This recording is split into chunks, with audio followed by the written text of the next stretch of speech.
Kinuha ng biyenan kong si Aling Nena ang aking A2. Milyong-libong thousand na para sana sa kanyang katandaan. At agad na tumawag ng pulis ang asawa ko para ako ay arestuhin. Ngunit sa sandaling ilalapat na ang malamig na posa sa aking mga kamay, binitiwan ko ang isang pangungusap na nagpatahimik sa buong pamilya. Buong tapang na ipinahuli ng isang biyenan ang kanyang manugang sa gitna mismo ng kanyang ika-60 kaarawan. Akala ng lahat ay tapos na ang laban. Ngunit sa isang pangungusap lamang, napipinya ang buong pamilya ng kanyang asawa. Anong teribleng sikreto ang nakatago sa loob ng mamahaling handbag na iyon? Madalas ang biglaang pagbuhos ng ulan sa Maynila. Nitong mga nakaraang araw, lalo na sa madaling araw, dala nito ang bahagyang lamig ng unang bugso ng amihan. Habang nakaupo ako sa opisina, pagod na inalis ang tingin sa monitor ng computer na puno ng mga numero mula sa financial report, nang biglang tumawag si Paulo. Ang aking asawa, tila nagmamadali ang kanyang boses sa kabilang linya. Sinabi niyang pagkatapos ng trabaho, ay dumiretso ako sa bahay ng kanyang ina para maghapunan. May mahalaga raw na bagay na gustong pag-usapan si Aling Nena. Hindi ko maiwasang mag-alala sa paanyayang ito. Simula nang bumukod kami sa aming sariling condominium unit sa Quezon City, ang mga biglaang hapunan sa bahay ng aking biyenan ay bihirang magdulot ng saya. Madalas, ito ay hudyat ng pangungutang o paghingi ng pabor sa negosyo. Gayunpaman, bilang isang manugang, hindi ako maaaring tumanggi. Dumaan ako sa isang paboritong tindahan ng prutas. Bumili ng isang basket ng pinakamasarap na imported na peras na laging gusto ni Aling Nena. At nagmaneho papunta sa maliit na bahay ng aking biyenan. Pagpasok ko, sumalubong sa akin ang pamilyar na amoy ng adobo. Ngunit ang kapaligiran ay nakabibinging tahimik. Hindi tulad ng dati niyang masiglang pagbati, si Aling Nena ay seryosong nakaupo sa isang silyang yari sa nara sa gitna ng sala at malamig ang kanyang ekspresyon. Sa tabi niya ay si Katrina, ang kapatid ni Paulo, na prenteng kumakain ng butong pakwan. Ang kanyang tingin sa akin ay may bahid ng pagkalkula. Tumayo si Paulo at hinila ang isang upuan para sa akin. Isang kilos na pilit at hindi natural. Mabilis na natapos ang hapunan. Ang tunog lamang ng mga kubyertos na tumatama sa plato ang maririnig sa katahimikan. Walang nagsasalita maliban sa mga formal na alok ng pagkain. Nang matapos at mailigpit na ang mga plato, sumenya si Aling Nena kay Paulo. Pumasok siya sa silid, at pagbalik, ay may daladalang isang piraso ng A4 paper na malakas niyang ibinagsak sa salaming mesa sa harapan ko. Binasa ko ang nakasulat na malalaking letra sa itaas. Kasulatan ni pagkakautang, para sa pera ni Pondong, pang tanda. Malinaw na nakasaad sa loob. Ako, si Andrea Reyes, ay umutang kay Gianeng Nena Cruz ng halagang 2 milyong piso. Amindi 500. Ito ang kabuang halaga mula sa pagkakabenta ng lupang pamana sa kanilang probinsya sa Laguna kamakailan. Sa ibaba, sa bahagi ng pirma ng umutang, ay nakasulat na ang buong pangalan ko, naghihintay na lamang ng aking lagda. Ang dahilan ng pag-utang, ayon sa nakasulat, ay para tulungan ang aking mga magulang na ipaayos ang kanilang sirasirang bahay sa probinsya. Tiningnan ko ang papel, at naramdaman kong parang may dumagan sa aking dibdib. Ang pagtataka ay napalitan ng pinipigilang galit. Itinaas ko ang aking ulo. Tiningnan ng diretso si Paulo, at pagkatapos ay ibinaling ang tingin sa aking biyenan. Paolo, hindi ko maintindihan kung ano ang ibig sabihin ng papel na ito. Sinubukan kong panatilihing kalmado ang aking boses. Mula nang maibenta ni nanay ang lupa, hindi ko pa nakikita ang passbook o ang ATM card niya, lalo na ang pag-usapan ang tungkol sa utang. Ang mga magulang ko, kahit hindi mayaman, ay hindi kailanman humingi ng pera sa mga anak nila. At lalong hindi ko gagamitin ang pera ni nanay para sa aking pamilya. Hindi ko pipirmahan ang walang katuturang papel na ito. Nang marinig iyon ni Aling Nena, malakas niyang hinampas ang mesa at biglang tumulo ang kanyang mga luha. Nagsimula siyang magreklamo. Ang kanyang boses ay puno ng pighati, na parang isang matandang ina na ninakawan ng kanyang malupit na manugang. Sabi niya ay sinamantala ko ang kanyang pagiging lingat para dahan-dahang kunin ang pera. Ngayong naibenta na ang lupa, Nagmamatigas daw ako at ayaw umamin. Si Paulo, na nakaupo sa tabi niya, ay nakakrus ang mga braso. Ang mukha ay nagpapakita ng matinding pagkadismaya. Si Katrina naman ay ngumisi. Ang matatalim niyang mga mata ay nakatitig sa akin. Isang perpektong dula ang kanilang binuo. At ako ang biktima na isiniksik sa isang sulok. Lalong lumakas ang pag-iyak ni Aling Nena. Umalingaw-ngaw sa buong bahay. Lumapit si Paulo. At tinuro ako ng may matinding galit. Pinaratangan niya akong isang manugang na walang utang na loob. Sabi niya, ipinagkatiwala sa iyo ni nanay ang pananalapi dahil ikaw ay isang accountant. Pero nagawa mong ubusin ang perang para sa kanyang pagtanda. Dito na nagsalita si Katrina. Ang matinis niyang boses ay parang isang patalim na humiwa sa natitira kong pasensya. Huwag ka nang magkaila, Ate Andrea. Ikaw ang accounting head sa isang malaking construction company. Pinagkakatiwalaan ka ng buong kumpanya dahil sa iyong integridad. Isipin mo na lang kung malaman ni Sir David, ang boss mo, na ang kanyang accounting head ay may ugaling magnakaw at niloloko pa ang sariling biyenan para sa pera. Sa tingin mo ba hahayaan ka pa niyang manatili sa posisyon mo? Kapag ginawa naming malaki ang isyung ito at ilabas ang ebidensya, sa tingin mo ba may babalikan ka pa sa propesyon mo? Kung matalino ka, pirmahan mo na yan, aminin ang utang, at dahan-dahan mong bayaran. Habang nagtatrabaho, magbubulag-bulagan pa ang pamilyang ito. Kung hindi, huwag mong isisi sa amin kung maging malupit kami. Ang mga pananakot ni Katrina ay malinaw na naglantad sa kanilang madilim na plano. Gusto nilang gamitin ang aking karangalan at karera na pinaghirapan kong buuin sa loob ng 10 taon para pilitin akong akuin ang isang pekeng utang. Ang pinakamasakit ay ang aking sariling asawa, nakasama kong natutulog gabi-gabi, ay nakatayo lang doon at sang-ayon sa bawat masakit na salita ng kanyang kapatid. Sa sandaling iyon, napagtanto ko na ang lahat ng pagpapaliwanag o pakikipagtalo ay walang saysay. Kapag ang isang tao ay determinado ng magbintang, lahat ng iyong sasabihin ay babaluktutin nila. Naalala ko ang mga aral sa buhay na itinuro ng aking ama sa probinsya.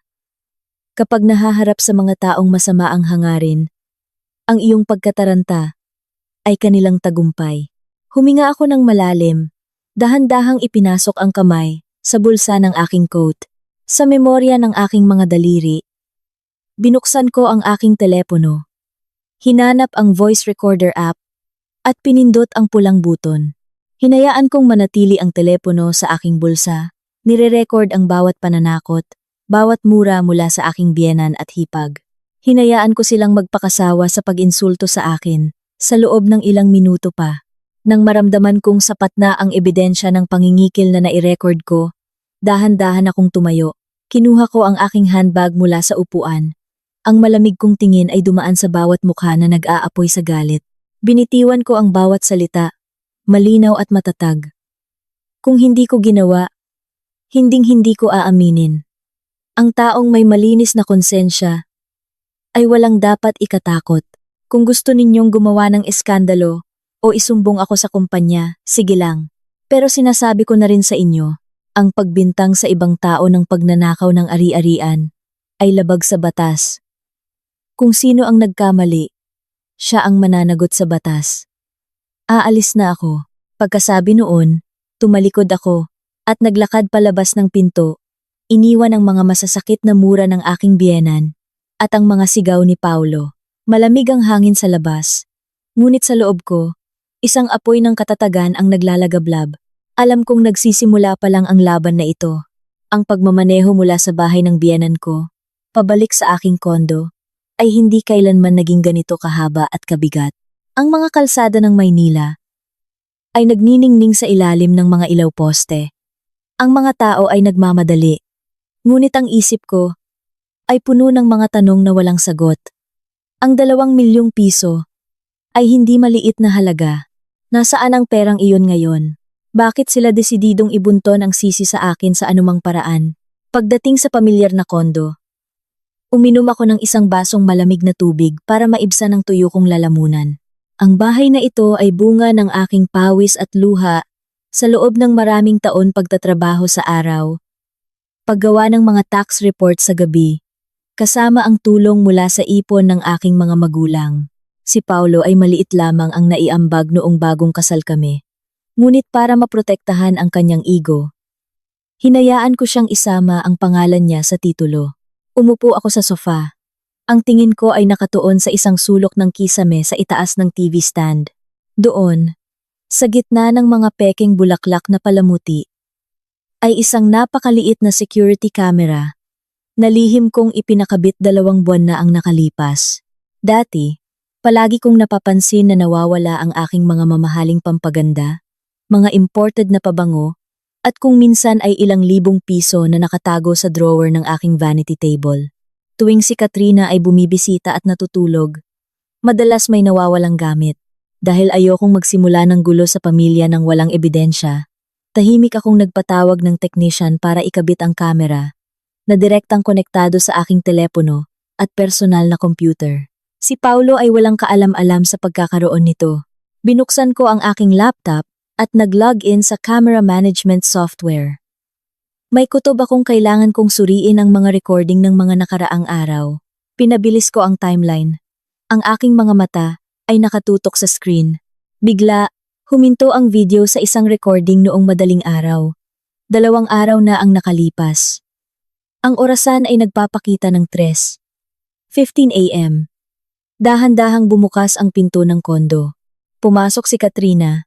Sinasamantala ang mahimbing naming tulog. Alam niya ang password ng electronic lock mula sa kanyang mga dating pagbisita. Ang malabong ilaw mula sa night lamp ay sapat na para makita ko ng malinaw ang bawat kilos ng aking hipag. Hindi siya pumunta sa sala o kusina, kundi dumiretso sa maliit na kahoy na kabinet sa sulok, kung saan ko itinatago ang mga mahahalagang dokumento, tulad ng mga titulo, birth certificate, at iba pang papeles ng pamilya. Noong nakaraang linggo, si Aling Nena ay nagpunta sa Maynila para magpa-check up at tumuloy sa amin ng ilang araw. Maingat niyang ipinatago sa akin ang kanyang folder ng mga personal na dokumento, kasama ang kanyang UMID ID at isang bagong ATM card. Sa drawer na iyon, dahil takot siyang mawala kung dala-dala niya, sa screen ng computer, maingat na binuksan ni Katrina ang drawer. Tinutukan ng flashlight ng kanyang telepono at naghalungkat. Ilang segundo lang. Kinuha niya ang UMID at ATM card ni Aling Nena. Mabilis na isinilid sa bulsa ng kanyang jacket at dahan-dahang isinara ang drawer. Dahan-dahan siyang lumabas. Isinara ang pinto na parang walang nangyari. Habang pinapanood ang malinaw na video, kinilabutan ako. Lahat ng mga piraso ng palaisipan ay biglang nagkabit-kabit upang bumuo ng isang kumpletong, nakaririmarim na larawan. Ninakaw ni Katrina ang ATM card ng kanyang ina. Ngunit para makapag-withdraw ng ganoon kalaking halaga, tiyak na may kasabwat siya. O may lihim na pahintulot mula sa iba. O alam niya ang PIN. At pagkatapos, binuo nila ang isang dula tungkol sa nawawalang pera. Pilit na ipinapaako sa akin ang utang para pagtakpan ang pagnanakaw ng sarili nilang kapamilya. Ang malupit na katotohanan ay nagpangiti sa akin ng mapait. Hindi ako nakatulog ng gabing iyon. Kinabukasan, tumawag ako sa aking boss, si Sir David, para magpaalam na hindi ako makakapasok sa umaga dahil sa isang biglaang family emergency. Dahil si Sir David ay isang makatarungang tao, agad siyang pumayag. Nagsuot ako ng isang maayos na corporate attire. Dinala ang lahat ng aking mga dokumento at nagmaneho papunta sa isang sangay ng bangko sa Ayala Avenue, Makati. Ito ang mismong branch kung saan ko sinamahan si Aling Nena na magbukas ng account 6 na buwan na ang nakalipas. Noong panahong iyon, hiniling niya sa akin na samahan siya dahil hindi siya pamilyar sa mga komplikadong proseso ng bangko. Ang tanging ginawa ko ay tulungan siyang punan ang mga impormasyon sa application form. Pagkatapos, siya mismo ang pumirma at nag-thumb mark sa harap ng teller. Pagpasok sa bangko, hiniling kong makausap ang branch manager. Sa isang magalang ngunit matatag na paraan ng isang matagal ng financial professional, ipinaliwanag ko na mayroong posibleng legal na alitan na may kinalaman sa account ni Aling Nena. Hiniling ko sa bangko na kunin at isave ang CCTV footage noong araw na binuksan ang account. Kasabay nito, humingi ako ng isang certified true copy ng confirmation na ang aking pirma ay nasa bahagi lamang ng assisting companion at hindi ako beneficiary o may anumang karapatan sa account na iyon. Pagkatapos ng masusing pagsusuri sa mga record, kinumpirma ng mga staff ng bangko na lehitimo ang aking kahilingan at pumayag silang magbigay ng sertipikasyon. Hawak ang papel na may pulang selyo ng bangko. Nakahinga ako ng maluwag. Ang unang legal na bitag na gusto nilang gamitin laban sa akin ay napigilan na. Lumabas ako ng bangko. Nagpaplanong maghanap ng isang tahimik na coffee shop para pag-isipan ang susunod kong hakbang. Habang naglalakad ako sa isang hanay ng mga mamahaling establisimento sa tabi, isang eksena ang pumukaw sa aking pansin. Sa pamamagitan ng malinaw na salamin ng isang high-end real estate office, nakita ko si Katrina, ang hipag kong laging nagrereklamo ng kahirapan, na isang sales lady lamang ng cosmetics. Nakakarampot ang sahod, ay nakaupo ngayon ng nakadekwatro sa isang mamahaling leather sofa. Masaya siyang nakikipag-usap sa isang nakasuit na ahente, habang binubuklat ang mga katalog ng mga luxury condominium projects. Ang pinakakapansin-pansin ay ang mamahaling handbag na maayos na nakalagay sa tabi niya. Kahit hindi ako eksperto sa mga luxury goods, alam ko na ang makinang na logo na iyon ay mula sa isang napakamahal na brand na nagkakahalaga ng hindi bababa sa 350,000. Isang taong halos hindi makabili ng disenteng damit. Saan kukuha ng pera si Katrina para bumili ng designer bag at tumingin ng real estate? Ang sagot ay sobrang linaw na. Nasaan ang perang pangtanda ng biyenan ko? Ngayon, nakita ko na mismo. Nakatayo lang ako sa sidewalk. Ang aking kalmadong tingin ay tumatago sa salamin, diretso kay Katrina. Tila naramdaman niyang may nakatingin sa kanya. Lumingon siya, at nagtama ang aming mga mata. Salungat sa aking inaasahan na siya ay magugulat o iiwas. Naging kalmado si Katrina. May ibinulong siya sa ahente. Pagkatapos ay dahan-dahang kinuha ang kanyang bagong-bagong designer bag. At lumapit siya sa akin. Isang mapanghamong ngiti ang nasa kanyang mga labi. Itinaas niya ang kanyang baba. Ang kanyang tono ay puno ng paghamon at isang hindi kapanipaniwalang kakapalan ng mukha. Wow! What a coincidence, ate. Naghahanap ka rin ba ng property? Sabi ni Katrina, habang sinasadyang haplusin ang malambot na leather ng mamahaling bag. Para siguraduhing makikita ko. Pinanatili kong malamig ang aking mukha at hindi sumagot. Tahimik na naghihintay kung ano pa ang susunod niyang drama. Nang makita niyang hindi ako kumikibo, hinila ako ni Katrina sa isang tagong sulok sa gilid ng isang coffee shop.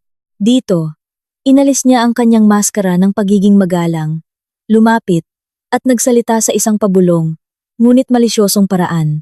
Ate Andrea, ang isang matalinong tao na tulad mo, ay tiyak na naiintindihan ang sitwasyon ngayon. Payong kaibigan lang. Tanggapin mo na lang ang utang na $5,000. Isipin mo na lang na ibinigay mo sa pamilya mo ang pera.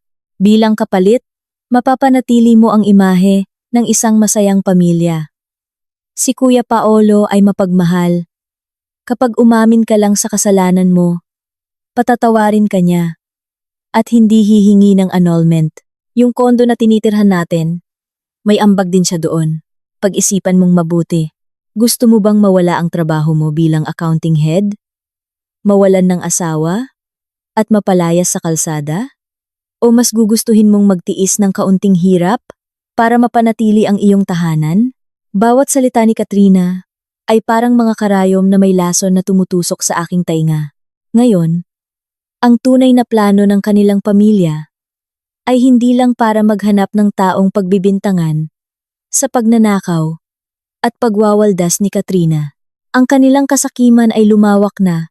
Gusto nilang gamitin ang peking utang na ito bilang psychological pressure para ipitin ako, kunin ang aking mga ari-arian, at marahil angkinin ang kondo na ako mismo ang naghirap na bilhin. Akala nila ay isa akong babaeng duwag na matatakot sa tsismis at desperadong mapanatili ang titulo ng masayang pamilya. Kaya madali lang akong yuyuko. Tiningnan ko ng malalim ang mga matang ganid ng babaeng nasa harap ko. Isang mapait na damdamin ang bumalot sa akin. Hindi para sa sarili ko, kundi para sa mismong konsepto ng pamilya na walang awa nilang niyuyurakan. Ngumiti ako ng bahagya, ngunit ang aking mga mata ay kasing talim ng isang kutsilyo. Akala mo ba kaya mo akong takutin? Ang mga bagay na hindi sa iyo. Kahit anong pilit mong lunukin, balang araw, ay isusuka mo rin kasama ng dugo. I-enjoy mo lang yung bago mong bag dahil hindi na magtatagal ang malayang oras mo. Pagkasabi noon, tinabig ko ang kamay ni Katrina. Tumalikod at naglakad papunta sa parking lot. Iniwan siyang tulala sa gitna ng maingay na kalye. Sa aking isipan, isang malinaw at matalas na plano ng pagganti ang nabubuo na. Hindi ko lang poprotektahan ang aking sarili, kundi tuturuan ko rin ang mga walang pusong ito ng isang aral tungkol sa batas at karma. Kinabukasan ng umaga, sinalubong ako ng Maynila, ng makapal na hamog at siksikang trapiko sa EDSA. Dahan-dahan akong umuusad sa gitna ng nagmamadaling mga sasakyan. Ang isipan ko ay nababagabag pa rin sa walang hiyang imahe ng aking hipag kahapon.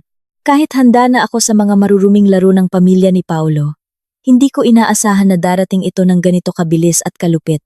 Pagpasok ko pa lang sa lobby ng construction company, kung saan ako nagtatrabaho bilang accounting head, sa loob ng 7 taon, naramdaman ko na agad ang kakaibang kapaligiran. Karaniwan, ang mga receptionist at mga staff mula sa sales department ay masayang bumabati sa akin mula sa malayo. Ngayon, tiningnan nila ako ng pailalim, nagmamadaling yumuko o umiwas ng tingin. May mga bulungan akong naririnig mula sa coffee station.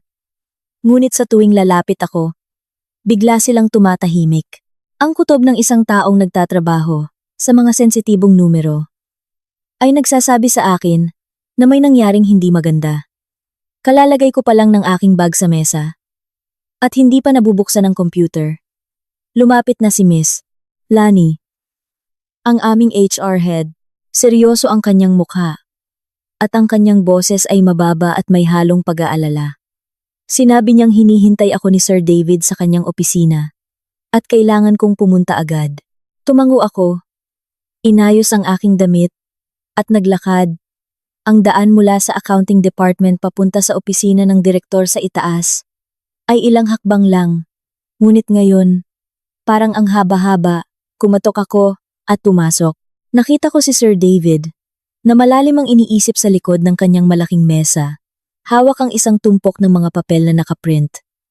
Si Sir David ay isang disenteng tao at may malawak na karanasan. Palagi niyang pinahahalagahan ang aking kakayahan at integridad. Nang makita niya akong pumasok, bumuntong hininga siya. Itinulak ang mga papel sa gilid ng mesa at sumenyas sa akin. Maupo ka, Andrea. Nagtatrabaho ka na sa akin mula pa noong nagsisimula pa lang ang kumpanya. Kilala ko ang pagkatao mo. Pero kaninang umaga, ang email ng Board of Directors at lahat ng department heads ay sabay-sabay na nakatanggap ng isang anonymous na email. Ang nilalaman ay napakabigat at direktang tumutukoy sa iyong moral na karakter. Basahin mo mismo para maipaliwanag mo sa akin kung anong nangyayari. Kinuha ko ang mga papel. Bumungad sa akin ang mga salitang puno ng galit. Ginamit ng nagpadala ang isang pekeng email address. Ngunit ang tono at paggamit ng mga salita ay hindi ko maipagkakamali. Ito ay si Paulo. Number 9 and IPS. 100 Mapid and Bramations. Inaakusahan ako ng sulat bilang isang mapagkunwari sa labas. Ay isang modelong accounting head. Ngunit sa loob ay isang suwail na manugang. Binaluktot ng nagpadala ang katotohanan. Pinaratangan akong nangaabuso sa matanda kong biyenan at ginagamit ang tiwala niya para nakawin ang kanyang 6,000 na pondo. Para sa pagtanda, hinihimok pa ng sulat ang pamunuan ng kumpanya na suriin muli ang aking katungkulan. Dahil ang isang taong kayang nakawan ang sariling biyenan ay tiyak na kayang nakawan din ang kumpanya. Habang binabasa ko ang bawat salitang isinulat mismo ng aking asawa para sirain ang aking kabuhayan, parang libu-libong karayom ang tumusok sa aking puso. Umakyat ang galit sa aking lalamunan. Ngunit pinilit kong lunukin ito. Huminga ako ng malalim itinaas ang aking ulo at tiningnan ng diretso si Sir David.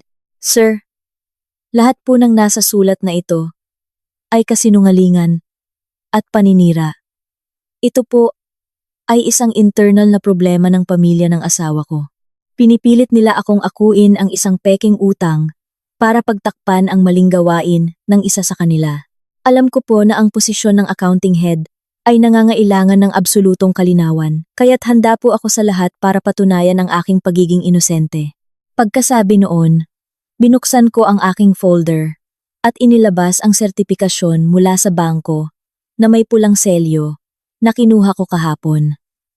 Inilagay ko ito sa harap ni Sir David. Malinaw kong ipinaliwanag na tumulong lang akong magbukas ng account para sa biyenan ko at wala akong anumang karapatan sa pera. Sunod, inilabas ko ang kopya ng aking personal na bank statement sa loob ng 6 na buwan na nagpapatunay na walang anumang hindi pangkaraniwang transaksyon na nagkakahalaga ng alambien 200,000 ang pumasok sa aking account. Kinuha ni Sir David ang sertipikasyon ng bangko at maingat itong sinuri. Unti-unting nawala ang tensyon sa kanyang mukha. Tumango siya at ibinaba ang mga dokumento. Sinabi niyang naniniwala siya sa mga legal na ebidensyang ipinakita ko. Ngunit ang eskandalong ito ay kumalat na sa buong kumpanya at nakaapekto sa moral ng ibang empleyado. Ang isang taong namamahala sa pananalapi ng kumpanya na nasasangkot sa tsismis ng pandaraya ay isang malaking problema. Naiintindihan ko po, sir. Mahinahon kong sagot at tiniyak sa kanya na ako mismo ang personal na lulutas sa problemang ito gamit ang batas. Nangako ako na hindi hahayaang maapektuhan ng personal kong problema ang reputasyon ng kumpanya. Natapos ang aming pag-uusap sa isang tango ng pag-unawa mula sa aking pinuno, ngunit alam kong ang unos sa labas ay nagsisimula pa lang kahit nakita na niya ang mga ebidensyang nagpapatunay na wala akong kasalanan. Bilang pinuno ng kumpanya, kinailangan pa rin ni Sir David na gumawa ng mga hakbang sa seguridad, alinsunod sa risk management protocol. Hiniling niya na manatili ako ng ilang minuto para ipaalam ang isang pansamantalang desisyon. Habang hindi ko pa nalulutas ang legal na alitan sa pamilya ng aking asawa at hindi pa tuluyang napapawi ang mga tsismis, pansamantalang sususpindihin ng kumpanya ang aking autoridad na mag-apruba ng malalaking paggastos. Ibig sabihin, papasok pa rin ako sa trabaho, mananatili sa posisyon bilang accounting head at tatanggap ng parehong sahod. Ngunit lahat ng payment orders, lahat ng utos sa bangko, ay mangangailangan ng karagdagang pirma mula sa Vice President for Finance. Ang aking digital signature ay pansamantalang i-disable para sa mga fund transfer. Lubos kong naunawaan at tinanggap ang desisyong ito nang walang anumang reklamo. Kung ako ang nasa posisyon ni Sir David, gagawin ko rin iyon para protektahan ang assets ng kumpanya. Ibinigay ko ang aking digital signature device sa Finance Department at bumalik sa aking mesa sa Accounting Department. Pagpasok ko pa lang, napansin kong lahat ng mata ay nakatuon sa akin. Ang dating maingay na opisina, dahil sa tunog ng mga keyboard at printer, ay biglang naging nakakatakot na tahimik. Ang mga batang empleyado na nagbubulungan ay agad na naghiwalay. Nagkunwaring abala sa kanilang mga papel. Alam ko kung ano ang iniisip nila. Ang anonymous na email ay kumalat na. Kakaunti ang nakikiramay. Marami ang tsismoso at mapanuri.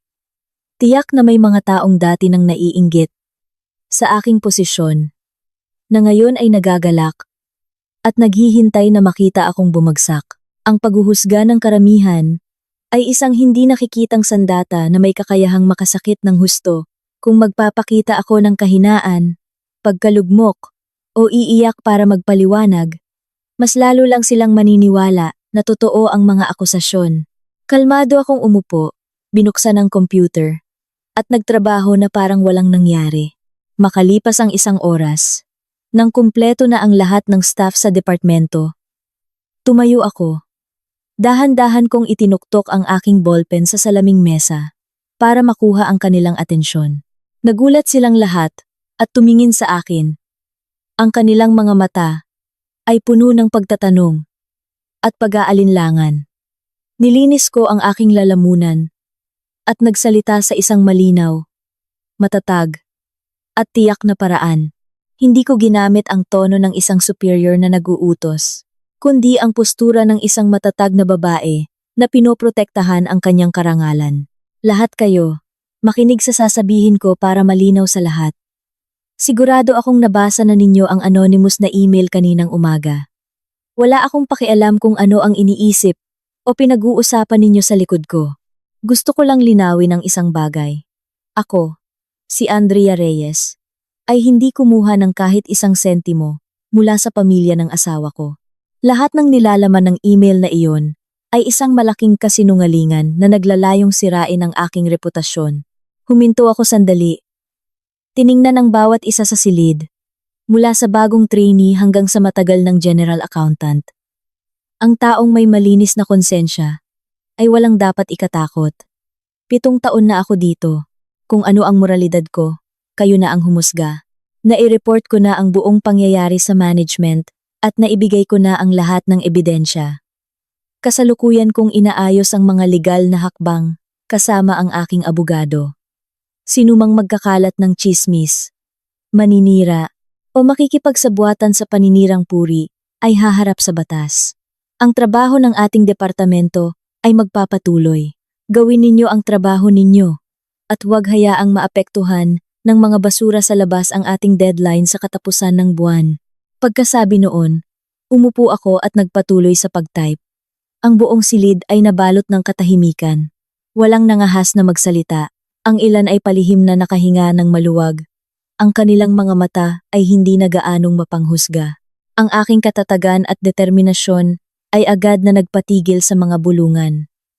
Alam kong hindi ko kayang busalan ang bibig ng lahat, ngunit magagamit ko ang aking matuwid na paninindigan para puksain ang lahat ng pagdududa. Ang mga taong gustong gamitin ng public pressure para isubo ako sa alanganin ay nagkamali ng kalkula. Ako ay isang finance person. Nagtatrabaho ako batay sa numero at ebidensya. Hinding-hindi ako magpapatalo sa mga walang basehang paninira. Pag-uwi ko sa kondo, pagod na pagod ako. Matapos ang isang mahabang araw ng pakikipaglaban sa mga mapanuring tingin. Katatapos ko lang magluto ng instant noodles nang biglang mag-vibrate nang sunod-sunod ang aking telepono. Kinuha ko ito. 12-dosenang mga bagong mensahe mula sa isang group chat sa Messenger na pinangalanang Pamilya Cruz. Ito ang group chat ng lahat ng kamag-anak ng aking asawa, mula sa mga tiyo at tiya sa Laguna hanggang sa mga pinsan na nagtatrabaho sa syudad.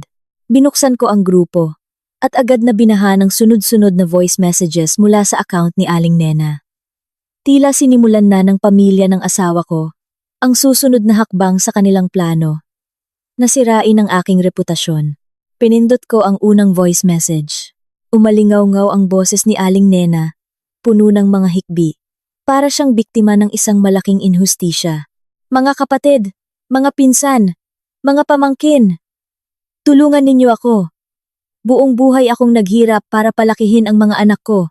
Nang maibenta ko ang lupang pamana sa probinsya sa halagang EA 2,000. Ang plano ko ay ideposito ito para sa aking pagtanda, para hindi na makaabala sa mga anak ko. Pero itong si Andrea, ang manugang ko, nabulag sa pera. Ginamit niya ang aking kahinaan. Nilinlang ako para makuha ang lahat ng papeles at kinuha lahat ng pera ko para ipagawa ang bahay ng mga magulang niya. Ngayon, nagmamatigas siya. Itinatanggi ang lahat at sinisigawan pa ako. Mas mabuti pang mamatay na lang ako. Sunod-sunod ang mga voice message. Pare-pareho ang tema ng pag-iyak. Paglalarawan sa sarili bilang isang kawawang matanda mula sa probinsya na inaapi ng kanyang tuso at matalas na manugang mula sa syudad. Ang mga kasinungalingan ay tuloy-tuloy na lumabas sa bibig ni Aling Nena walang mintis. Matapos ang mga voice message, sumabog ang group chat. Sunod-sunod ang mga text message mula sa mga kamag-anak. Ang isang tiyahin mula sa probinsya ay nag-type, "Diyos ko, accountant pala pero magnanakaw. Dapat ipahuli mo na yan sa pulis." Ang isang tiyuhin ay nagalit. "Nasaan si Paulo? Bakit hinahayaan niyang ganyanin ng asawa niya ang ina niya? Palayasin na yan. Ilang pinsan ang sumausaw. Nag-post ng mas mabibigat na akusasyon. Tinawag akong babaeng walang moralidad. Na mataas ang pinag-aralan. Pero nagnanakaw sa matanda. Habang binabasa ko ang mga mensaheng nang iinsulto sa akin, hindi man lang ako umiyak. Ang aking mga luha ay hindi dapat masayang para sa mga taong nagpapanggap. Kalmado kong ginamit ang screen recording feature ng aking telepono. Maingat na ni-record ang buong chat history, kasama ang mga audio file ni Aling Nena, at ang mga masasakit na komento ng mga kamag-anak. Matapos masave ang lahat ng ebidensya, binuksan ko ang chat window at nag-type ng isang maikling mensahe. Hindi ako nagpaliwanag o nakipagtalo sa bawat isa. Alam ko ang psychology ng isang mob. Kung mas marami akong ipapaliwanag, mas gagamitin nila iyon para saktan ako. Inayos ko ang bawat salita. Tinitiyak na ito ay malamig at may legal na bigat. Nag-send ako ng mensahe sa grupo. Sa lahat ng mga nakatatanda at kamag-anak, ang lahat ng akusasyon ng aking biyenan tungkol sa alamang libo ay kasinungalingan at malubhang paninirang puri. Ang lahat ng ebidensya tungkol sa daloy ng pera at kung sino talaga ang may hawak nito ay nasave ko na. Ang kasong ito ay ipinauubaya ko na sa aking abogado. Ginawan ko na ng legal na record ang lahat ng mapanirang puri at nakakainsultong mensahe sa grupong ito. Mangyaring mag-ingat sa inyong mga salita upang maiwasan ang paglabag sa batas kriminal ukol sa paninirang puri.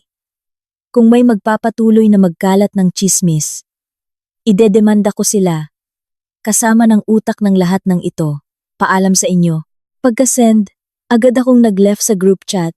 Ang aking mensahe ay parang isang bloke ng yelo na ibinuhos sa nag-aapoy na apoy. Wala akong pakialam kung ano ang kanilang reaksyon. Pinatay ko ang telepono. Nagpunta sa banyo at naghilamos ng malamig na tubig. Ubos na ang aking pasensya. Gusto nilang maglaro ng public shaming. Gagamitin ko ang batas para busalan ang mga bibig ng mga sinungaling. Titiyakin kong sa laban na ito, wala silang tatakbuhan. 11:00 na ng gabi, nang bumukas ang pinto ng kondo. Pumasok si Paulo, amoy alak. Pula ang kanyang muka, at ang kanyang mga mata ay puno ng galit. Tila ang kanyang mga plano, nasirain ako sa trabaho. At sa social media, ay hindi naging matagumpay. Kaya nawala na ang kanyang huling pasensya. Lasing siyang lumapit sa akin habang nagbabasa ako ng mga dokumento sa dining table. Walang sabi-sabi. Kinuha niya mula sa kanyang bulsa ang isang papel at malakas itong ibinagsak sa mesa. Pirmahan mo, huwag ka nang magpanggap na malinis ka. Sobra na ang kahihiyang idinulot mo sa pamilya ko. Sigaw niya. Ang kanyang boses ay garalgal, ngunit puno ng pag-uutos. Tiningnan ko ang papel. Sa itaas ay nakasulat sa malalaking letra, Petition for Annulment. Wala kaming anak, kaya ang bahagi ng Division of Assets ay puno ng sulat. Kinuha ko ang petisyon at binasa ng mabuti. Ayon sa isinulat ni Paulo, hinihiling niyang isuko ko sa kanya ang buong pagmamay-ari ng kondo na ito. At hindi lang iyon. Sa ilalim ng conjugal debt, isinulat niya na may utang ang mag-asawa na alimba't alamambilin kay Aling Nena at sa aming kasunduan sa annulment. Ako lang mag-isa ang magbabayad nito. Natawa ako ng malakas, isang tawang puno ng pang-uuyam sa kakapalan ng mukha ng lalaking dati kong tinawag na asawa. Ang kondo na ito, binili sa halagang A2.5 million ang mga magulang ko. Dahil naawa sa anak nilang nangungupahan, ay isinanla ang kanilang lupain sa probinsya para bigyan ako ng A1 million. Nagtrabaho ako araw at gabi, umutang sa bangko para sa buwan ng hulog. Si Paulo, na noon ay isang ordinaryong empleyado, nakakarampot ang sahod, ay nakapag-ambag lamang ng 500,000 mula sa kanyang ipon. Pero para protektahan ang kanyang ego, hinayaan ko siyang isama ang pangalan niya sa titulo. Ngayon, gusto niya akong palayasin sa bahay na pinaghirapan ko at may dala pang peking utang na gawa-gawa ng kanyang ina at kapatid. Sa tingin mo ba tanga ako, Paulo? Inilapag ko ang petisyon sa mesa. Ang aking mga mata ay kasing talim ng kutsilyo. Anong karapatan mong kunin ang bahay na ito? At ang utang na 2 milyon? Umuwi ka at tanungin mo yung mahal mong kapatid kung saan niya ginagastos ang pera para sa mga designer bag niya. Nang marinig ni Paolo na nabanggit ko si Katrina, natigilan siya. Isang saglit na pag-aalangan ang dumaan sa kanyang mga mata. Ngunit mabilis niyang ibinalik ang kanyang pagiging agresibo. Sumugod siya, akmang hahawakan ang aking braso. Huwag kang magsinungaling. Sinabi ni nanay na ikaw ang kumuha, kaya ikaw talaga. Pumirma ka man o hindi. Bukas na bukas tatawagan ko si nanay at si Katrina para pumunta dito at ilabas lahat ng gamit mo sa nakapangalan din sa akin ang bahay na ito. Kaya may karapatan akong magpasya kung sino ang pwedeng tumira dito. Tinabig ko ang kamay ni Paolo at biglang tumayo. Ang malakas kong pagtutol ay nagpaatras sa kanya. Sige, tawagin mo sila, sabi ko. Bawat salita ay may diin. Lumapit ako, kinuha ang telepono sa mesa sa harap ni Paolo. Tinawagan ko ng direkta ang admin head ng aming kondominium, kung kanino ako laging nagbabayad ng dues ng buo at sa tamang oras. Matapos ang ilang ring, may sumagot. Inilagay ko sa loudspeaker para marinig ni Paolo ang bawat salita. Hello sir. Si Andrea po ito mula sa Unit 12A05. Hinihiling ko po na i-delete sa system ang fingerprint access at i-disable ang keycards ni na Aling Nena Cruz at Katrina Cruz na dating nakarehistro bilang mga bisita ko. Simula bukas, inaatasan ko ang security sa lobby na huwag silang payagang umakyat sa floor ko. Kung may anumang insidente ng gulo o pagkawala ng ari-arian, dahil pinayagan ninyo ang hindi autorisadong tao na umakyat, idedemanda ko ang building management. Agad na kinumpirma ng nasa kabilang linya ang aking request. Pinatay ko ang tawag at ibinagsak ang telepono sa mesa. Natigilan si Paolo. Ang kanyang mukha ay namutla. Hindi niya inaasahan na kikilos ako ng ganito kabilis at walang awa. Narinig mo ba? Tinuro ko ang pinto. Mula ngayon, walang sino man sa pamilya mo ang makakatapak sa bahay na ito. At itong basura mong annulment petition, iuwi mo at ikaw ang pumirma. Ako ang magfa-file ng annulment. At hihilingin sa korte na hatiin ang ari-arian ayon sa kung sino ang nag-ambag. Ngayon, lumayas ka at matulog sa guest room. Huwag mo akong hintaying tumawag ng security para kaladkarin ka palabas. Bumuka ang bibig ni Paolo para magmura. Ngunit nang makita niya ang aking desididong mga mata na walang bahid ng pag-aatubili, umiling siya. Sinuntok ang pader sa galit at pumasok sa kabilang silid. Malakas na isinara ang pinto. Naiwan akong mag-isa sa sala. Humihinga ng malalim para pakalmahin ang aking puso. Ang unang ganting salakay ay naging matagumpay. Ngunit alam kong hindi sila basta-basta susuko. Madilim ang kalangitan sa labas ng syudad. Nagbabadya ng malakas na ulan.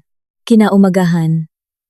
Habang nagtitimpla ako ng kape sa opisina, nakatanggap ako ng tawag mula kay Aling Fe, ang aming kapitbahay sa tabi ng bahay ng aking mga magulang sa probinsya. Ang boses ni Aling Fe sa telepono ay puno ng takot, kasabay ng magulong ingay. Andrea iha, umuwi ka agad. Ang mga kamag-anak ng asawa mo, nandito sa sari-sari store ng nanay mo gumagawa ng gulo. Nagmumura sila. Pinagtatapo ng mga paninda. Ang nanay mo, umiiyak dito. Parang tumigil ang tibok ng puso ko. Nabitawan ko ang kutsara sa aking kamay. Nabumagsak at nabasag sa salaming mesa. Mabilis kong kinuha ang aking bag. Nagpaalam kay Sir David na aalis ako sandali. At kumaripas ng takbo pababa sa parking. Ang aking mga magulang ay nabuhay ng tahimik at matapat. Nagtayo sila ng isang maliit na sari-sari store para magbenta ng bigas, mantika, at asin sa mga kapitbahay. Para sa kanila, ang kanilang dangal at reputasyon sa komunidad ang pinakamahalaga. Ngayong ang pamilya ng asawa ko ang nagdala ng kahihiyan sa kanila. Paano ito matatanggap ng aking ina? Habang mabilis kong pinapatakbo ang sasakyan sa highway, parang nasusunog ang aking kalooban. Pagkatapos ng mga 40 minuto, Preno ako ng biglaan sa harap ng aming tindahan.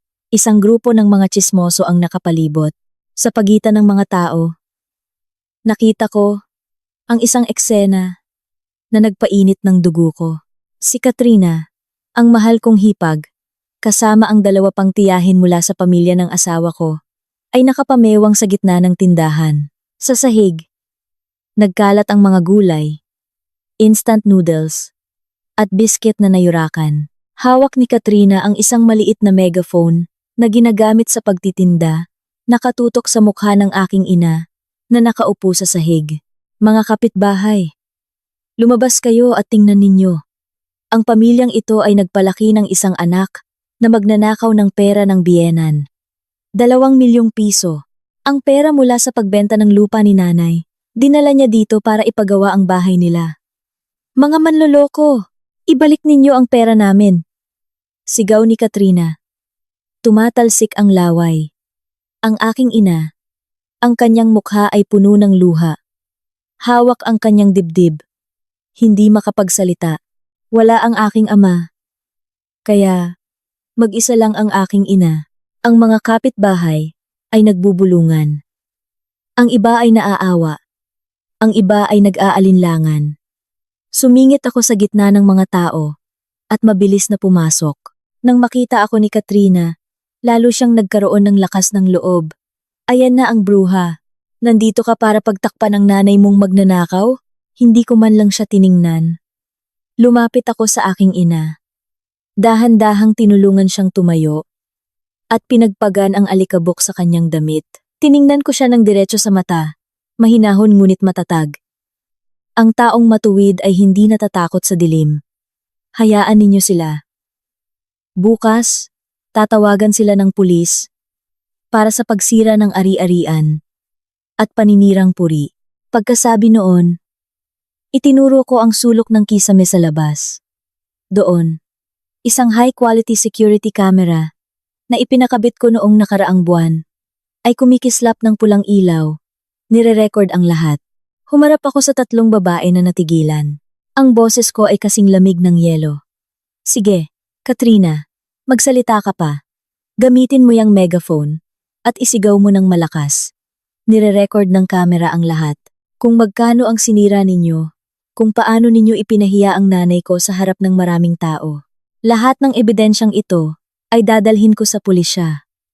Sa ilalim ng Revised Penal Code, ang paninirang puri ay sapat na para mabulok ka sa kulungan. At ang alam 2,000. Hipuin mo yung designer bag mo at mag-isip ka. Nang marinig ang pulis at kulungan, kasabay ng pagturo sa gumaganang kamera, biglang nagbago ang mukha ni Katrina. Ang 2 tiyahin na kasama niya ay nagsimulang mag-alala at nagtinginan. Magaling lang silang mang-api ng matatanda at mahihina. Kapag nahaharap na sa legal na ebidensya, agad silang natatakot. Mabilis na pinatay ni Katrina ang megaphone. Sumagot ng ilang mahinang palusot at hinila ang 2 tiyahin palabas. Niyakap ko ang aking nanginginig na ina. Ang mga kapitbahay na naunawaan na ang sitwasyon ay nagsimulang mag-alisan. Ang ilan ay nanatili para tulungan akong pulutin ang mga nagkalat na paninda. Nagsimulang bumuhos ang malakas na ulan. Hinuhugasan ang dumi sa harap ng aming bahay. Tulad ng kung paano lilinisin ng katotohanan at hustisya ang mga kasinungalingang ipinukol sa akin ng pamilyang iyon. Tapos na ang pagtitimpi. Ngayon, ako na mismo ang babaliktad sa sitwasyon. Matapos ayusin ang gulo sa tindahan at pakalmahin ang aking ina, mabilis akong bumalik sa syudad. Ang susunod kong destinasyon ay isang law office sa isang mataong kalye sa Ortigas. Ang kailangan kong makausap ay si Ben, isang kaibigan mula sa kolehiyo na ngayon ay isang kilalang abogado na dalubhasa sa mga kasong sibil at annulment.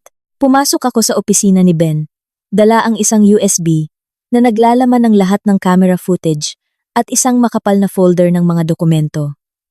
Tiningnan ako ni Ben na may pag-aalala nang makita ang aking pagod na itsura. Umupo ako, huminga ng malalim para kumalma, at sinimulang ikuwento ang lahat Mula simula hanggang dulo, mula sa pekeng kasulatan ng utang, sa video ni Katrina na nagnanakaw ng ATM card, sa insidente sa opisina, hanggang sa paninira sa aking pamilya kaninang umaga. Habang pinapanood niya ang video mula sa nakatagong kamera, umiling si Ben sa kalupitan ng pamilya ng asawa ko. Ngunit ang mga ebidensyang ito, para sa depensa, ay hindi pa sapat para sa akin. Binuksan ko ang aking bag at maingat na inilabas ang isang nakalaminate na puting sobre. Ito ang aking alas. Ang sikretong itinago ko sa loob ng 3 taon. Isang bagay na marahil ay kinalimutan na ni Aling Nena at Paulo. Binuksan ni Ben ang sobre at inilabas ang isang kasulatan ng pagkakautang na may selyo ng notaryo publiko. Binasa niya ito at bahagyang tumaas ang kanyang mga kilay sa sorpresa. Tingnan mo, sabi ko kay Ben. Bago pa man maibenta ang lupa sa Laguna, isinanla na ni Aling Nena ang titulo nito sa isang 5,006 para bigyan ng puhunan si Katrina sa isang networking scam. Nang malugi, naniningil na ang pinagkautangan at nagbantang kukunin ang lupa. Noong panahong iyon, si Aling Nena mismo ang pumunta sa bahay ko, umiiyak at nagmamakaawa. Si Paulo, walang nagawa dahil naawa ako sa biyenan ko na malapit nang mawalan ng lupa. Kinuha ko ang aking ipon at binigyan siya ng i-4,400 para matubos ang titulo. Ang perang iyon ay dugo at pawis ko. Kaya hiniling ko kay Aling Nena na pumunta kami sa notaryo para gumawa ng kasulatan ng pagkakautang. Nangako siya noon na kapag naibenta ang lupa, babayaran niya ako ng may interes.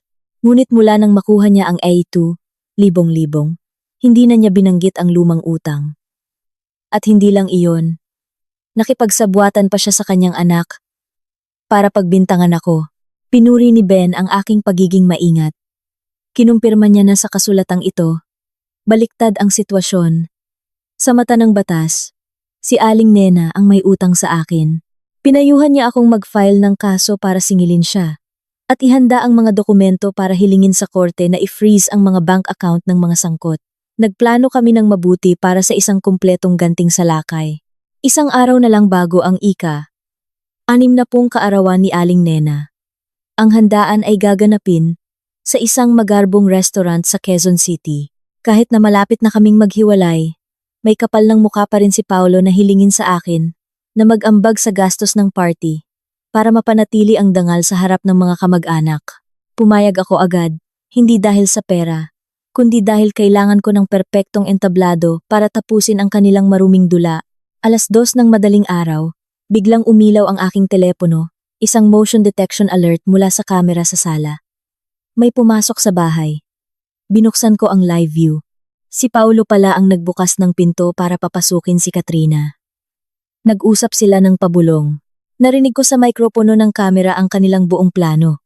May dalang IR 68,000 cash si Katrina. Ang plano. Sa gitna ng party, mag-iingay si Aling Nena tungkol sa nawalang pera. Si Paulo ay magkukunwaring maghahanap ng solusyon at hihilingin na kapkapan ang lahat. Sa gitna ng gulo, lihim na ilalagay ni Katrina ang pera sa aking bag. Kapag dumating ang pulis, mahahanap ang pera sa akin. At ako ang magiging mukhang magnanakaw. Habang pinapakinggan ko ang masamang balak ng sarili kong asawa, nanlamig ang aking buong katawan. Gusto niya akong mabulok sa kulungan para lang pagtakpan ang kasamaan ng kanyang pamilya. Kinagat ko ang aking labi para pigilan ang pag-iyak. Ni-record ko ang buong pag-uusap. Gusto nilang maglaro ng apoy? Hahayaan ko silang masunog sa sarili nilang apoy. Linggo ng umaga. Dumating ako sa party na suot ang isang eleganting damit taas noo. Ang mga mapanuring tingin ng mga kamag-anak ay sumalubong sa akin.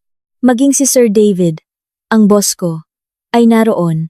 Inimbitahan ni Paulo para masaksihan ang aking pagbagsak. Nagsimula ang party. Nang ihain ang pangatlong putahe, nagsimula na ang dula.